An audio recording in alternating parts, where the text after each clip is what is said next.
السلام علیکم ورحمۃ اللہ وبرکاتہ۔ الحمد للہ رب العالمین والصلاة والسلام علی اشرف الانبیاء والمرسلین نبینا محمد وعلی آلہ وصحبہ اجمعین وبعد۔ معزز دینی بھائیو، آج کے اس پروگرام میں اس بات کی وضاحت کی جائے گی کہ وہ کون سے گناہ ہیں جس کی وجہ سے بیشتر لوگ جہنم میں جائیں گے۔ حضرت ابو ہریرہ رضی اللہ عنہ بیان کرتے ہیں، سئل رسول اللہ صلی اللہ علیہ وسلم عن اکثر ما يدخل الناس الجنہ، کہ رسول اکرم صلی اللہ علیہ وسلم سے پوچھا گیا کہ اے نبی صلی اللہ علیہ وسلم، کس نیکی کی وجہ سے بیشتر لوگ جنت میں جائیں گے؟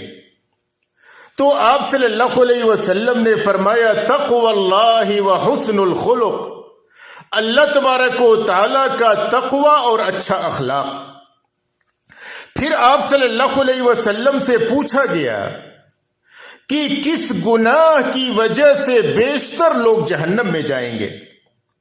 تو آپ صلی اللہ علیہ وسلم نے فرمایا، الفم والفرج، اپنی زبان کے غلط استعمال کی وجہ سے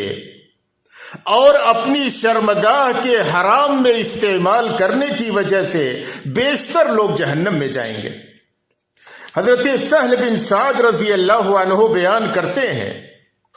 کہ نبی اکرم صلی اللہ علیہ وسلم نے فرمایا، من یضمن لی ما بین لحییہ وما بین رجلیہ اضمن لہ الجنہ، کہ جو شخص مجھے دو باتوں کی گارنٹی دے دے، وہ مجھے گارنٹی دے دے اپنی زبان کی کہ اسے غلط میں استعمال نہ کرے گا، وہ مجھے گارنٹی دے دے اپنی شرمگاہ کی کہ وہ اسے حرام میں استعمال نہیں کرے گا، میں اس شخص کو جنت کی گارنٹی دیتا ہوں۔ امام ابن بطال رحمہ اللہ اس حدیث کی شرح میں لکھتے ہیں، اس حدیث سے پتہ چلا کہ دنیا میں ایک مسلمان کے لیے سب سے بڑی آزمائش اس کی زبان اور شرمگاہ ہے۔ جو شخص ان دونوں کے شر سے بچا لیا گیا وہ بہت بڑے شر سے بچا لیا گیا۔ تو ایک بندے مسلم اپنی زبان اور شرمگاہ کے غلط میں استعمال کرنے کی وجہ سے، حرام میں استعمال کرنے کی وجہ سے جہنم میں جائے گا۔ لہذا ایک مسلمان کو چاہیے کہ وہ اپنی زبان کی حفاظت کرے، اپنی زبان سے غلط بات نہ بولے، اپنی زبان سے کسی کو تکلیف نہ پہنچائے، کسی کی غیبت نہ کرے، چغلی نہ کرے، اپنی زبان سے کسی کو گالی نہ دے، کسی پہ تہمت نہ لگائے۔ زبان سے ہونے والے جتنی بھی گناہ ہیں ان تمام تر گناہوں سے پرہیز کرے۔ حضرت معاذ بن جبل رضی اللہ عنہ ایک بار نبی اکرم صلی اللہ علیہ وسلم سے پوچھتے ہیں کہ اے نبی صلی اللہ علیہ وسلم، مجھے اس عمل کی رہنمائی کیجئے کہ جب میں اس پر عمل کروں تو جنت میں داخل ہو جاؤں۔ آپ صلی اللہ علیہ وسلم نے انہیں توحید، نماز، روزہ، زکوٰۃ، حج وغیرہ دیگر اعمال صالحہ کی تعلیم دی۔ پھر آپ صلی اللہ علیہ وسلم نے فرمایا، الا اخبرک بملاک ذالک کلہ، کیا میں تمہیں ان تمام کی جڑ اور بنیاد کے بارے میں نہ بتلاؤں؟ حضرت معاذ نے کہا کہ اے نبی صلی اللہ علیہ وسلم ضرور بتلائیے۔ آپ صلی اللہ علیہ وسلم نے اپنی زبان کو پکڑا اور فرمایا، کف علیک ھذا، تم اپنی اس زبان کو قابو میں رکھو، کنٹرول میں رکھو، اس زبان سے کسی کو تکلیف نہ پہنچاؤ، اس زبان سے غلط باتیں نہ بولو، اس زبان سے حرام باتیں نہ بولو، حضرت معاذ بن جبل رضی اللہ عنہ کہنے لگے کہ اے نبی صلی اللہ علیہ وسلم، ہم اپنی زبان سے جو باتیں بولتے ہیں کیا ان پر ہماری پکڑ ہوگی؟ نبی اکرم صلی اللہ علیہ وسلم نے فرمایا وَهَلْ يَكُبُّ النَّاسَ فِي النَّارِ عَلَىٰ وُجُوهِهِمْ أَوْ عَلَىٰ مَنَاخِرِهِمْ إِلَّا حَصَائِدُ أَلْسِنَتِهِمْ، کہ لوگوں کو جہنم میں ان کے چہروں کے بل یا ان کے نتنوں کے بل جو ڈھکیل دیا جائے گا وہ ان کی اپنی زبانوں کی کمائیوں کی وجہ سے ہوگا۔ انہوں نے زبان کو غلط میں استعمال کیا ہوگا، زبان سے حرام اور ناجائز باتیں بولی ہوں گی، اس کی وجہ سے وہ لوگ جہنم رسید ہو جائیں گے۔ حضرت عقبہ بن عامر رضی اللہ عنہ کہتے ہیں کہ میں نے نبی اکرم صلی اللہ علیہ وسلم سے پوچھا من نجات، اے نبی صلی اللہ علیہ وسلم نجات کس چیز میں ہے؟ ہر ہلاکت اور تباہی سے نجات کس چیز میں ہے؟ تو آپ صلی اللہ علیہ وسلم نے فرمایا املک علیک لسانک، تم اپنی زبان کو قابو اور کنٹرول میں رکھو، وَلْيَسْعَكَ بَيْتُكَ، تمہارا گھر تمہارے لیے کافی ہو، تم آوارہ گردی سے بچو، بیشتر وقت اپنے گھر میں گزارو، وَابْكِ عَلَىٰ خَطِيئَتِكَ، اور اپنے گناہوں کو یاد کر کے رویا کرو، اللہ سے ان گناہوں کی معافی مانگا کرو، تمہیں دنیا میں بھی اللہ کی پکڑ سے نجات حاصل ہوگی اور آخرت میں بھی اللہ تبارک و تعالیٰ کی پکڑ سے تمہیں نجات حاصل ہوگی۔ ایک بار حضرت عائشہ رضی اللہ عنہا اپنے ہاتھ سے اشارہ کرتی ہیں حضرت صفیہ رضی اللہ عنہا کے بارے میں کہ صفیہ ناٹی اور کھوٹی ہیں، صرف ہاتھ سے اشارہ کیا۔ نبی اکرم صلی اللہ علیہ وسلم کو یہ بات اس قدر ناگوار گزری کہ آپ صلی اللہ علیہ وسلم نے فرمایا لَقَدْ قُلْتِ كَلِمَةً لَوْ مُزِجَتْ بِمَاءِ الْبَحْرِ لَمَزَجَتْهُ، اے عائشہ تم نے اتنی خراب اور گندی بات کہی ہے کہ اگر اسے سمندر کے پانی میں ملا دیا جائے تو سمندر کا پانی بھی گدلا اور خراب ہو جائے۔ زبان کی حفاظت کیجیے، کسی کی اہانت کرنا زبان سے، کسی پہ الزام تراشی کرنا، کسی کی تذلیل اور تحقیر کرنا، کسی مسلمان کی غیبت کرنا، چغلی کرنا، کسی پہ الزام تراشی کرنا، زبان سے فحش اور گندی باتیں بولنا، گالیاں دینا، یہ انتہائی خطرناک جرم اور انتہائی سنگین گناہ ہے۔ اسی بنا پہ شریعت اسلامیہ نے ہر مسلمان کو یہ اصول اور ضابطہ عطا کیا وَمَنْ كَانَ يُؤْمِنُ بِاللَّهِ وَالْيَوْمِ الْآخِرِ فَلْيَقُلْ خَيْرًا أَوْ لِيَصْمُتْ، کہ جو کوئی بندے مسلم اللہ پہ اور آخرت کے دن پر ایمان رکھتا ہو، جو انسان بھی اللہ پہ اور آخرت کے دن پر ایمان رکھتا ہو، اسے چاہیے کہ اپنی زبان سے بھلی بات بولے، اچھی بات بولے، ورنہ خاموشی اختیار کرے۔ یہ ضروری نہیں کہ زبان سے صرف بولا جائے، غلط حرام جو بھی زبان پہ آئے بولا جائے۔ اگر آدمی اس کے پاس کوئی بھلی بات بولنے کے لیے نہیں ہے تو خاموشی اختیار کرے۔ موطا امام مالک کی روایت ہے کہ ایک بار حضرت عمر بن خطاب رضی اللہ عنہ حضرت ابو بکر صدیق رضی اللہ عنہ کے پاس جاتے ہیں، دیکھتے ہیں کہ حضرت ابو بکر اپنی زبان کو اینٹھ رہے ہیں۔ حضرت عمر نے یہ دیکھ کر کے کہا کہ اے ابو بکر رک جاؤ، یہ کیا کر رہے ہو، رک جاؤ۔ حضرت ابو بکر رضی اللہ عنہ نے کہا ان ھذا اوردنی الموارد، اسی زبان نے مجھے ہلاکتوں کے گھاٹ تک پہنچایا ہے، اسی زبان نے مجھے ہلاکتوں تک پہنچایا ہے۔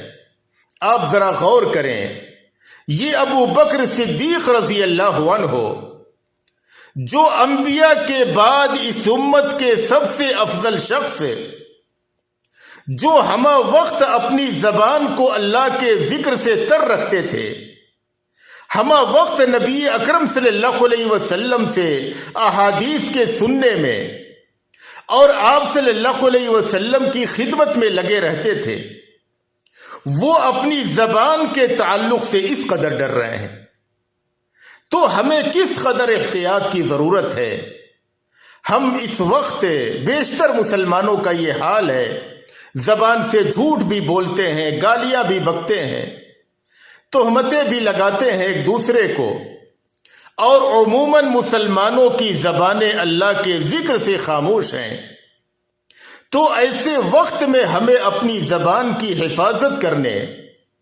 اور اسے اللہ تبارک و تعالیٰ کے ذکر میں لگانے کی کس قدر ضرورت ہے۔ تو سب سے پہلا گناہ جس کی وجہ سے بیشتر لوگ جہنم میں جائیں گے وہ زبان کی حفاظت نہ کرنا ہے، زبان سے حرام اور غلط باتیں بولنا ہے۔ دوسرا گناہ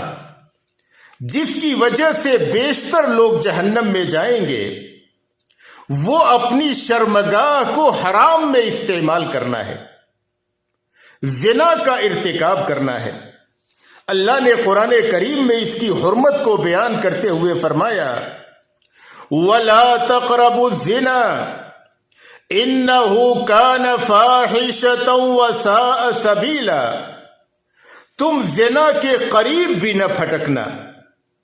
کیونکہ وہ بہت بڑی بے حیائی ہے اور بہت ہی بری راہ ہے۔ اللہ تبارک و تعالیٰ نے یہ نہیں فرمایا کہ تم زنا نہ کرو، اللہ نے کہا کہ زنا کے قریب بھی نہ جاؤ،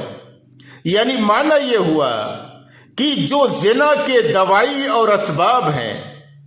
جو چیزیں آدمی کو زنا تک پہنچا سکتی ہیں، انہی چیزوں سے ایک مسلمان کو پرہیز کرنا ہے۔ یعنی مثال کے طور پہ اجنبیہ عورت سے بات چیت کرنا، اس کے ساتھ تنہائی اختیار کرنا، اس سے مصافحہ کرنا، اس کی جانب دیکھنا، یہ تمام چیزیں جو زنا کے دوائی اور اسباب میں سے ہیں، اس سے ایک مسلمان پرہیز کرے تاکہ وہ زنا جیسے سنگین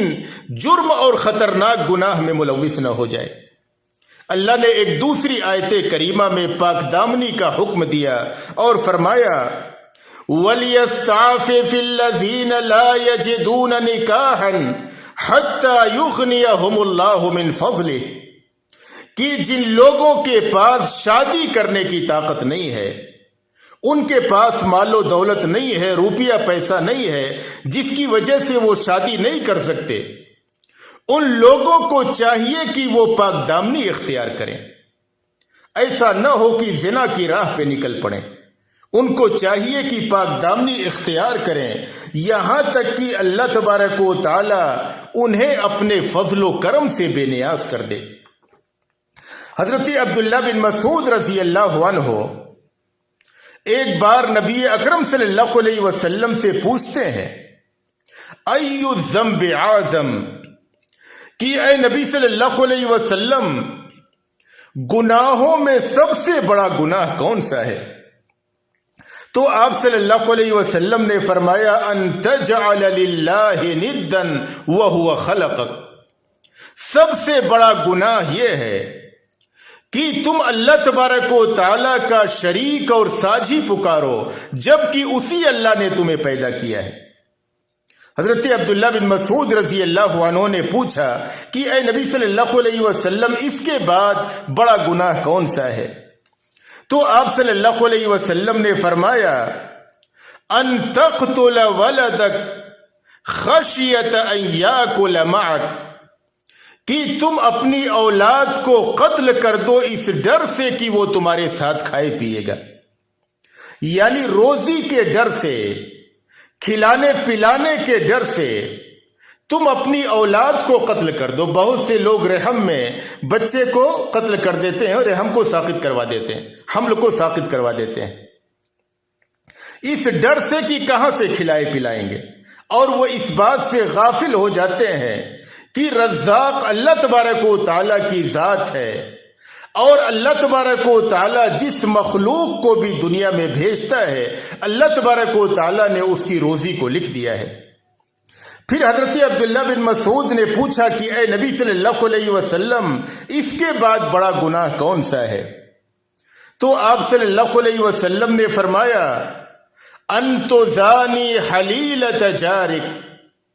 کہ تم اپنے پڑوس کی بیوی کے ساتھ زناکاری کرو، یہ بہت بڑا گناہ ہے۔ تو زناکاری بذات خود ایک سنگین گناہ ہے، اور اگر کوئی مسلمان پڑوسن کے ساتھ اپنے پڑوس کی بیوی کے ساتھ بدکاری کرتا ہے، یہ اس سے بھی بڑا سنگین جرم ہے اور اس سے بھی بڑا خطرناک گناہ ہے۔ حضرت سمرہ بن جندب رضی اللہ عنہ بیان کرتے ہیں کہ نبی اکرم صلی اللہ علیہ وسلم بیشتر نماز فجر کے بعد صحابہ سے پوچھتے تھے کہ تم میں سے کسی شخص نے کوئی خواب دیکھا ہے؟ اگر کسی نے کوئی خواب دیکھا ہوتا تو وہ بیان کرتا۔ ایک دن نبی اکرم صلی اللہ علیہ وسلم نے نماز فجر کے بعد اپنا خواب بیان کیا۔ آپ صلی اللہ علیہ وسلم نے فرمایا کہ رات میں خواب میں میرے پاس 2 فرشتے آئے، انہوں نے مجھے اٹھایا اور کہا کہ چلو۔ نبی اکرم صلی اللہ علیہ وسلم کہتے ہیں کہ میں ان دونوں کے ساتھ چل پڑا۔ آپ صلی اللہ علیہ وسلم فرماتے ہیں کہ ہمارا گزر ایک ایسی جگہ سے ہوا، ایک ایسی کھاہی تھی جو تندور کی طرح سے بنی ہوئی تھی، اور اس کے اندر بہت زیادہ شور ہنگامہ تھا، اس کے اندر سے بہت زیادہ آوازیں آ رہی تھیں۔ آپ صلی اللہ علیہ وسلم فرماتے ہیں کہ جب ہم نے اس تندور کے اندر جھانک کر کے دیکھا تو اس میں ننگے مرد اور ننگی عورتیں تھیں۔ نبی اکرم صلی اللہ علیہ وسلم کہتے ہیں کہ میں نے ان دونوں فرشتوں سے پوچھا کہ یہ کون لوگ ہیں؟ تو ان دونوں نے بتلایا کہ یہ زنا کرنے والے مرد اور زنا کرنے والی عورتیں ہیں۔ اور ایک دوسری روایت میں ہے کہ آپ صلی اللہ علیہ وسلم نے فرمایا کہ ہمارا گزر ایک ایسی قوم کے پاس سے ہوا کہ وہاں سے سخت ترین بدبو آ رہی تھی۔ بدبو ایسی تھی جیسے کہ لیٹرنگ سے بدبو آتی ہے، اس طریقے کی بدبو آ رہی تھی۔ نبی اکرم صلی اللہ علیہ وسلم نے ان فرشتوں سے پوچھا کہ یہ کون سے لوگ ہیں؟ فرشتوں نے کہا کہ ہؤلاء الزانون والزوانی، یہ زنا کرنے والے مرد اور زنا کرنے والی عورتیں ہیں۔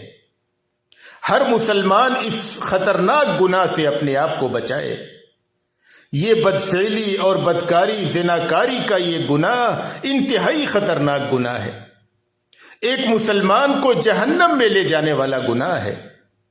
تو مسلمانوں کا ایک بہت بڑا طبقہ، ایک بہت بڑا گروہ جو جہنم میں جائے گا، وہ اپنی زبان کے غلط استعمال کی وجہ سے اور اپنی شرمگاہ کے حرام میں استعمال کرنے کی وجہ سے۔ لہذا ایک مسلمان اپنی زبان سے بولے تو صحیح اور درست بات بولے، اپنی شرمگاہ کو حلال میں استعمال کرے، ان کی بیویاں جو ان کے لیے حلال ہیں حلال میں استعمال کرے، اور زنا جیسے خطرناک گناہوں سے اپنے آپ کو بچانے کی فکر کرے۔ اللہ تبارک و تعالیٰ سے دعا ہے کہ اللہ تبارک و تعالیٰ ان گناہوں سے ہمیں بچنے کی توفیق عطا فرمائے، اور جب تک اس دنیا میں رکھے ایمان و اسلام پہ رکھے، اور جب ہمارا خاتمہ ہو ایمان و اسلام پہ ہو۔ وآخر دعوانا ان الحمد للہ رب العالمین۔